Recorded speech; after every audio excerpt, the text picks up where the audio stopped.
வீரா சீரியல்ல இன்னைக்கு என்ன நடக்க போகுதுன்னு பார்க்கலாம் வாங்க வீடியோக்குள்ள போலாம். மாறனோட ட்ரெஸ் எல்லாம் எடுத்து வீரா பேக் பண்ணிட்டு இருக்காங்க. இதை பார்த்த மாறன் என்ன ட்ரெஸ் எல்லாம் முதல்ல எடுத்து வெளியில வையங்கிறாங்க. அப்படியெல்லாம் வைக்க முடியாதுடா, இதையும் சேர்த்து தான் நான் பேக் பண்ணுவேங்கிறாங்க.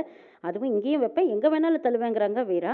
என்னாச்சு இவளுக்கு? ஒருவேளை அத்தை கூட சேர்ந்து சேர்ந்து இவளுக்கும் பைத்தியம் ஆயிப்போச்சான்னு நினைக்கிறாங்க மாறன். இங்க பாரு தம்பி, இந்த வீட்டில் என்ன செய்யணும் ஏது செய்யணும்னு எனக்கு என்ன தோணுதோ அதைத்தான் நான் செய்வேன். எனக்கு யாரும் ஆர்டர் போடக்கூடாதுங்கிறாங்க வீரா.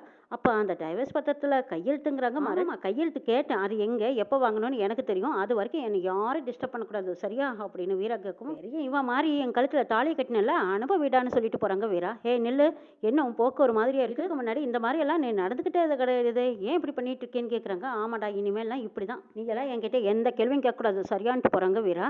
ஐயோ இவளுக்கு என்னாச்சு, மண்டையிலுக்கு எது தலையில அடிபட்டு பைத்தியமாய் போயிட்டாளா, ஐயோ நம்மளுக்கு பைத்தியம் பிடிச்சன் போல இருக்கே அப்படின்னு மாறன் தலையை பிச்சுக்கிறாங்க. திரும்பி வந்த வீரா, டே மண்டையை போட்டு பிச்சுக்காதடா, முடியெல்லாம் உழுந்துரும், பழைய துணியெல்லாம் தான், அதுவும் நீ யூஸ் பண்ணாத துணியெல்லாம் தான் பேக் பண்ணி வச்சிருக்கேன், நீ ஒன்றும் பயந்துக்காத, நீ என்ன சாப்பிடணும்னு நான் ஆர்டர் பண்றேன் சரியா, நான் போய் அதை பார்க்கட்டுமா அப்படின்னு சொல்லிட்டு வீராங்கிருந்து போறாங்க. ராகவன் ஏதோ ஒரு பில்லை கொண்டு வந்து ராமச்சந்திரன் கிட்ட கொடுக்குறாங்க. டே ராகவா, என்னடா ஆச்சு, இது போன மாசமே கட்ட வேண்டிய பில்லுடா, இப்ப கொண்டு வந்து கொடுக்குற, இதுக்கு முன்னாடி எல்லாம் இந்த மாதிரி தப்பு நடந்தது இல்லையே, என்னாச்சுடா உனக்கு, ஏதோ ஒரு மாதிரியா நடந்துக்கிட்டேன்னு கேட்கறாங்க. டே இதுல எல்லாம் தப்பு நடந்துரும்டா, தப்பு நடக்காம பாத்துக்கணும், பிசினஸ்ல எப்பவும் கவனமா இருக்கணும்டா. சரிப்பா, ஏதோ ஒரு தடவை தப்பு நடந்துச்சு, இனிமே இந்த மாதிரி தப்பு நடக்காம நான் பாத்துக்கிறேங்கிறாங்க ராகவன். இவங்க ரெண்டு பேரும் பேசிட்டு இருக்கும்போது இன்ஸ்பெக்டர் உள்ள வராரு. என்ன சார், பேச வேண்டியதெல்லாம் கோர்ட்லயே பேசியாச்சே, மறுபடியும் எதுக்கு வீட்டுக்கு வந்திருக்கேன்னு ராமச்சந்திரன் கேட்குறாங்க. என்ன சார் பண்ணுறது, இறந்து போனவரோட ஃபேமிலியும் இங்கே தானே இருக்காங்க, அவங்க அங்கே இருந்தாங்கன்னா அங்கே பேசியிருப்பேன், இங்கே இருக்கிறதுனால இவங்கள பார்த்து நான் பேசி ஒரு ரெக்கார்டில் கையெழுத்து வாங்க வேண்டியது இருக்குது, அதுக்கு தான் வந்தேங்கிறாங்க. என்ன ரெக்கார்டுன்னு கேட்குறாங்க மாறன். அதெல்லாம் உங்ககிட்ட சொல்ல முடியாது, விட்னஸ் ஃபேமிலி கிட்ட மட்டும்தான் சொல்ல முடியுங்கிறாங்க.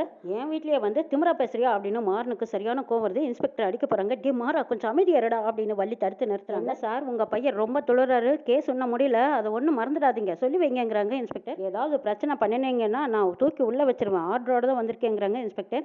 சரி நீங்கள் என்ன விசாரிக்கணுமோ விசாரிச்சுக்கோங்க சாருங்கிறாங்க. வள்ளீரா வந்து என்ன பேசணும்னு கேட்குறாங்க. இவ்வளவு பேர் மத்தியிலெல்லாம் பேச முடியாது, உங்ககிட்ட தனியாக தான் பேசணுங்கிறாங்க. ஆமாம்மா, முக்கியமான விஷயம் இல்லையா, அதனால தனியாக தான் பேசணும், வாங்க சார் போய் பேசலாம் அப்படின்னு வீரா கூட்டிட்டு போகிறாங்க. வள்ளியம்மா அவர் என்ன கேட்குறாரோ நான் பதில் சொல்லிட்டு வரேன் வள்ளியம்மா அப்படின்னு வீரா வள்ளியம்மா கிட்ட சொல்லிட்டு வீராவும் கண்மணியும் இன்ஸ்பெக்டர் பின்னாடி போகிறாங்க. என்ன கண்மணி, 24 மணி நேரம் கூட ஆகல, அதுக்குள்ளேயே உன்னோட ஏவல் வீடு வரைக்கும் வந்துட்டாருன்னு கேட்குறாங்க வீரா. என்னம்மா வீரா, உன் புருஷன் லாக்கப்பில் எங்ககிட்ட என்ன பாடுபட்டாருன்னு உங்களுக்கு மறந்து போச்சான்னு கேட்குறாங்க இன்ஸ்பெக்டர். என்ன சார் எங்ககிட்டயே பயமுறுத்துறீங்களா, எப்படி பார்த்தாலும் உங்களுக்கு இந்த காக்கி சட்டை பர்மனன்ட் கிடையாது, அப்படி ஒரு நாளைக்கு அப்படி ஒரு நாள் வரும்போது ஏன்டா இந்த மாறன் மேல கை வச்சேன்னு நீங்க ஒரு நாள் நினைச்சு பார்க்க வேண்டிய நாள் வரும் சார். வட்டி முதலுமா உங்களுக்கு ஒரு நாளைக்கு நாங்க திருப்பி தர போறோம், பாவம் சார். நீங்க உங்க நிலைமையை நினைக்கும் போது சிரிப்பு தான் சார் வருது. சரி விடுங்க சார், இது எதுக்கு இப்ப பேசிக்கிட்டு, நீங்க அனுபவிப்பீங்கல்ல அப்ப பாத்துக்கலாம். சரி நீங்க வந்த விஷயத்த சொல்லுங்க. கண்மணி, உங்க தங்கச்சி என்னைய மிரட்டுறாங்களா, இந்த கேஸை நான் எடுத்துருக்கவே கூடாது, என்னடா பண்றதுன்னு நான் உங்களுக்காக எடுத்தேன், இப்ப அக்காவும் தங்கச்சி ஒண்ணு சேர்ந்துக்கிட்டு என்ன மிரட்டுறீங்களா, என்ன சார் இப்பதான் எங்களை பத்தி கண்டுபிடிச்சிருக்கீங்களான்னு கேக்குறாங்க வீரா. சார் நீங்க அப்படியெல்லாம் தப்பா நினைச்சுக்காதீங்க, அவ வேற நான் வேறேன்னு கண்மணி எப்படியோ சொல்லி சமாளிக்கிறாங்க. கண்மணி, நீ சொன்னதையெல்லாம் கேட்டதுனாலதான் அவர் பாவம், அவருக்கு உயர் அதிகாரி பெரிய பல்பா கொடுத்துருக்காருன்னு வீரா கிண்டல் அடிக்கிறாங்க. ஏ கம்மன் ரெடி வீராங்கிறாங்க கண்மணி. சார் அவ சொல்றது எல்லாம் நம்பாதீங்க, நான் எதுக்கு சொல்ல வரேன்னா அப்படின்னு கண்மணி ஏதோ சொல்ல வராங்க. போதும் கண்மணி பேசாதீங்க, அமைதியா இருங்க. நீ என்னடானா அவங்க பேர்ல கேஸ கொடுக்குற, அவங்க என்னடானா உன் பேர்ல ஸ்டே ஆர்டர் வாங்குறாங்க, ரெண்டு பேருக்கு என்னை பார்த்தா உங்களுக்கு எப்படி தெரியுது சார், அது வந்து அப்படின்னு கண்மணி ஏதோ சொல்ல வராங்க. போதும் கண்மணி நிறுத்து, உனக்கெல்லாம் நான் ஹெல்ப் பண்ண வந்ததுனால அதுக்கு என்னை நல்லா அசிங்கப்படுத்திட்டீங்க, இந்த கேஸ்ல நீங்க ரெண்டு பேருமே என்ன ஈகோவை டிஸ்டர்ப் பண்ணிட்டீங்க. ஐயோ அப்படியா சார், ஏன் கண்மணி உனக்கு ஹெல்ப் பண்ண வந்தவரோட ஈகோவை இப்படியெல்லாம் நீ டிஸ்டர்ப் பண்ணலாமா, அதெல்லாம் தப்பு இல்லையா கண்மணின்னு வீரா கேட்க. என்ன வீரா, என்ன பார்த்தா உனக்கு நக்கலா தெரியுதா, நல்லா கேட்டுக்கோ, இது என்னோட கேஸ், இதுல நான் சொல்றதான் தீர்ப்பு, புருஷன் பாவம் என் குழந்தை பாவான்னு என் காலிய விழுந்து கெஞ்சினாலும் நான் விட மாட்டேன், பண்ணானா இல்லையாங்கிறதெல்லாம் கேள்வி கிடையாது, இந்த நிமிஷத்துல இருந்து மாறன் தான் குற்றவாளி, மாறன் தான் அக்யூஸ்ட், நான் ப்ரூவ் பண்ணி அவனை உள்ள தள்ள போறேன்னு சடக்க போட்டு சவால் விட்டுட்டு போறாரு இன்ஸ்பெக்டர். அது அவனோட நிக்காது, அதுக்கு பின்னாடி யாரெல்லாம் இருக்காங்கன்னு அவங்களையும் சேர்த்து நான் உள்ள தள்ளுவேங்கிறாங்க இன்ஸ்பெக்டர். ஐயோ சார், என்னது எல்லாமே உங்க கண்ட்ரோல்ல இருக்கிற மாதிரி பேசிட்டு இருக்கீங்க, அந்த மாறன் மேல எந்த தப்பும் இல்லைன்னு நாங்க ப்ரூவ் பண்ணிட்டா அப்புறம் நீங்க எங்க சார் போவீங்க, இந்த மாதிரி சவாலெல்லாம் நான் பல பேர்த்துக்கிட்ட பார்த்தாச்சு, நீங்க இப்ப கிளம்புங்கிறாங்க வீரா. ஓ அப்படியா, என்ன மாதிரி சவால் விட்டதை நீ பார்த்துருக்க மாட்டேன், நீ பாப்பே பாருன்னு சொல்லிட்டு போறாங்க இன்ஸ்பெக்டர். பின்னாடியே கண்மணி சார் சார் சார்கிட்டே போறாங்க. கண்மணி அவர் தான் போயிட்டாருல வாடிங்கிறாங்க. ஏண்டி என்ன நினைச்சிட்டு இருக்கேன்னு கண்மணி கேட்குறாங்க. ஆமா கண்மணி, என்ன உன்னோட வளர்ப்பு பிராணி உன்னையே கடிக்கும் போல இருக்குங்கிறாங்க வீரா. பாட்டு கண்மணி, முகத்துல பயம் தெரியுது, மேக்ஷன் போட்டு கொண்டு போறாங்க வீரா. வள்ளி டைனிங் டேபிள்ல காத்திருக்காங்க. திரும்பி திரும்பி பாக்குறாங்க, அங்க மாறன் வராங்க. டே மாறா, உன் பொண்டாட்டி கிச்சன்ல என்னமோ செஞ்சுட்டு இருக்காடா, என்ன கூட சேர்த்துக்காம அவளே தனியா கிச்சன்ல ஏதோ பண்றா. மாறன் முனகுறாரு. வர வர அவ போக்கே சரியில்லையே, இன்னைக்கு என்ன பண்ண டார்ச்சர் பண்ண போறாளோ தெரியலையேன்னு சொல்லிட்டு இருக்கும்போது வள்ளி காதில் விழுந்துருது. டேய் என்னடா சொன்னேன்னு கேட்குறாங்க. ஒன்றும் இல்லத்த, அவள் வரட்டும் என்னதான் பண்ணுறான்னு பார்க்கலாங்கிறாங்க. வராடா. வீரா கொண்டு வந்து விதவிதமாக என்னென்னமோ வைக்கிறாங்க. ஐயோ இவ்வளவா, என்னடா இது இன்னைக்கு இவ்வளோ வகையாக செஞ்சிருக்கா. வெஜிடல் குருமா, ராகி தோசை, சாம்பார், தாப்பம், இட்லி, சக்கரை பொங்கல், பருப்பு பாயாசம், அப்பாடா ஏகப்பட்ட வெரைட்டி. எல்லாம் இன்னைக்கு தடபடலாக இருக்கே. இது என்னது உனக்கு பிடிச்ச புதினா சட்னி, மறுபடியும் என்ன இங்கே கொண்டா பார்க்கலாம். அட இங்கே பாரு பால் பணியாரம் அப்படின்னு சொல்லிட்டு இருக்கும்போது ஆமாம் நம்ம ஐட்டம் அப்படின்னு எதிர்பார்க்குறாங்க. மரளியம்மா பால் பணியாரத்தை சாப்பிட்டு பார்த்துட்டு அப்பா வீரா செம்ம டேஸ்ட், நீயும் கொஞ்சம் சாப்பிட்டு பாருங்கிறாங்க. வீராவும் சாப்பிடலான்னு எடுத்து வச்சுட்டு இருக்காங்க. மாறன் அப்படியே முறைச்சு பார்த்துட்டு இருக்காங்க. என்னடா மாறா எதுக்கு அவளை அப்படி பார்த்துட்டு இருக்குன்னு கேட்குறாங்க வள்ளி.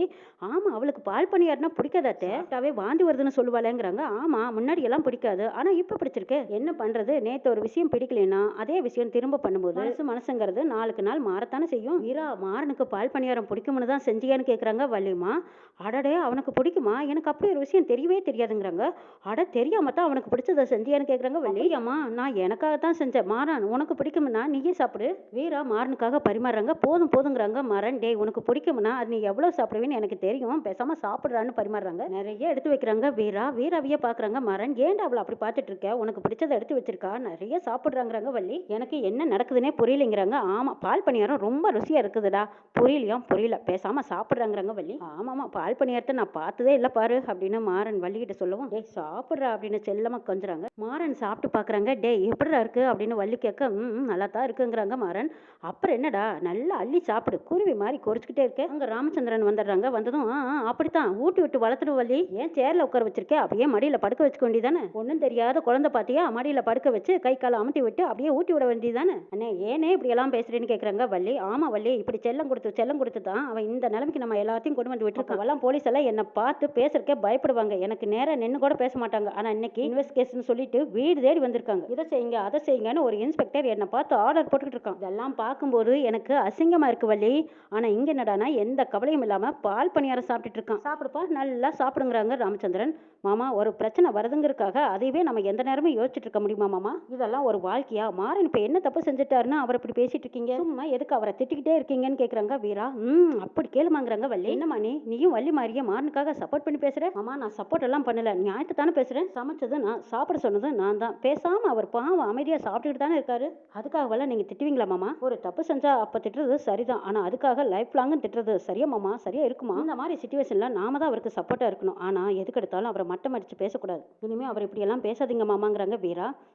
நல்லா சொல்லு வீரா, சொன்னதுக்கு அப்புறமாவது அண்ணனுக்கு புரியுதான்னு பார்க்கலாங்கிறாங்க வள்ளி. மாமா அப்புறம் அந்த இன்ஸ்பெக்டருக்கும் நம்மளுக்கு என்னமாமா வித்தியாசம், ஒரு சமயம் இந்த மாதிரி நடந்துட்டா எல்லாரும் கோச்சுக்கிட்டு சாப்பிடாம இருப்போம், அதுக்கப்புறம் சமாதானமானதுக்கு அப்புறமா எல்லாத்தையும் சாப்பிட சொல்லி கெஞ்சுவோம், இவர் பாவம் அதெல்லாம் எதையுமே யோசிக்காம சாப்பிடுறாரு, அப்படிப்பட்டவரை போய் இப்படி எல்லாம் குறை சொல்லிக்கிட்டு இருக்கீங்கன்னு வீரா கேட்குறாங்க. என்னாச்சு அவன் பொண்டாட்டி கேட்கவும் நீ வாயடிச்சு போய் நிக்கிறேன்னு கேட்குறாங்க வள்ளி.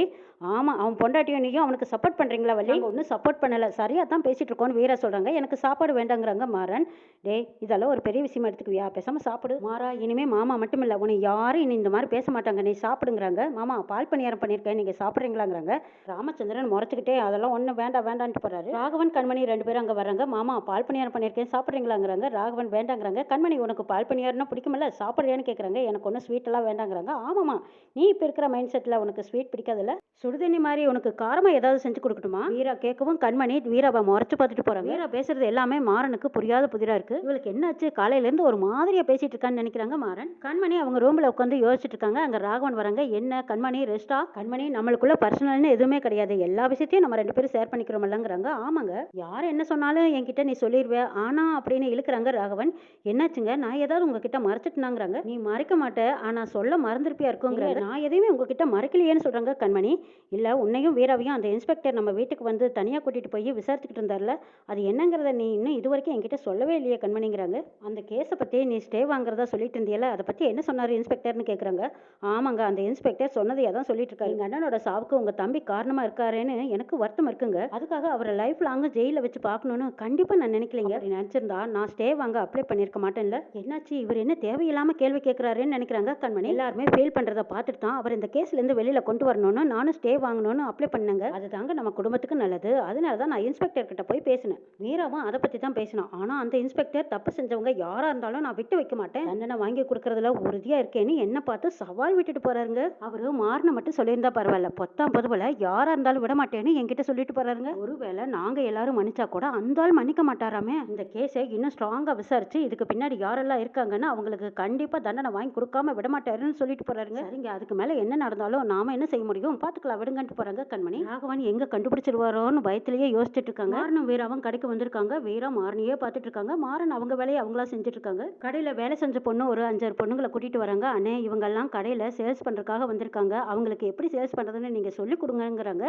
ஏன் உனக்கு தெரியாதா, நீ சொல்லி கொடுக்க வேண்டியதுங்கிறாங்க மாறன். அது உங்க அளவுக்கு வராதல்லங்கிறாங்க. சரி, நான் பாத்துக்கிறேங்கிறாங்க மாறன். அந்த பொண்ணுங்களுக்கு மாறன் சேல்ஸ் பண்ற விதத்தை அழகா சொல்லி கொடுத்துட்டு இருக்காங்க. இதை வீரா அந்த பக்கமா இருந்து ரசிச்சு பார்த்துக்கிட்டு இருக்காங்க. வீராவுக்கு மாறன் மேல காதல் வளர்ந்துருக்கு. இந்த காதலுக்கு நடுவில் கண்மணியும் இன்ஸ்பெக்டரும் கலவரம் பண்றாங்க. இன்னும் என்னெல்லாம் நடக்க போகுதுங்கிறதையும் நாளை பார்க்கலாம்.